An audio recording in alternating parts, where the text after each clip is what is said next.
সে কথা বলে কাঠুরিয়া চলে গেল।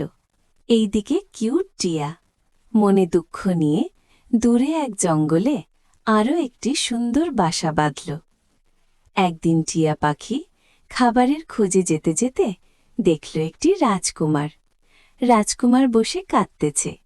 টিয়া পাখি তাকে জিজ্ঞাসা করল, আরে আরে, তুমি কাঁদছো কেন? কে তুমি? তুমি কথা বলতে পারো? আমি পথ হারিয়ে ফেলেছি। আমি মহল যেতে চাই। আরে আরে, কাঁদিও না, আমাকে আগে খুলে বলো, কোথায় তোমার মহল? আমি তো খুঁজেই পাচ্ছি না। আমার যে মহল কোথায়? রাস্তা ভুলে গেছি আমি।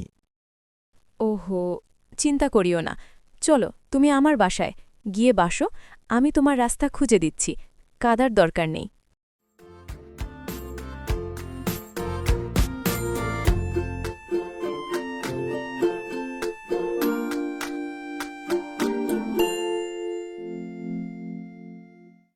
এই জায়গায় বসো তুমি।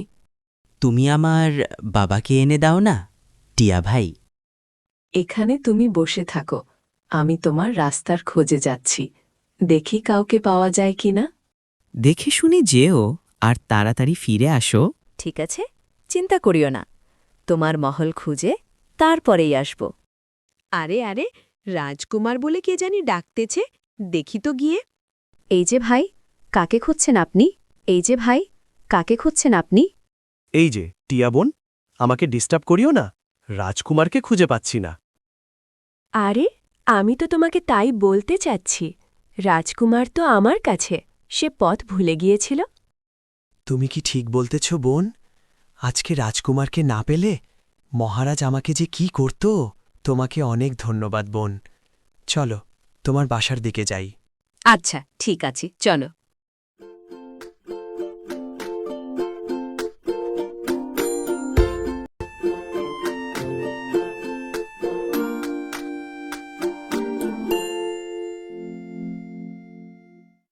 রাজকুমার, বাবা, রাজকুমার। সেনাপতি আঙ্কেল, আপনি এসেছেন? আমি মহলের রাস্তায় খুঁজে পাচ্ছি না। আর চিন্তা করিও না, আমি এসে গিয়েছি। টিয়া ভাই যদি আমাকে তার বাসায় নিয়ে না আসত, তাহলে হয়তো হারিয়ে যেতাম। টিয়া বোন, চলো তুমিও আমাদের সঙ্গে মহলে ঘুরে আসো। মহারাজকে তোমার কথা বলতে হবে। আজকে তুমি আমার চাকরিটি বাঁচিয়ে দিলে। আচ্ছা, ঠিক আছে, চলো।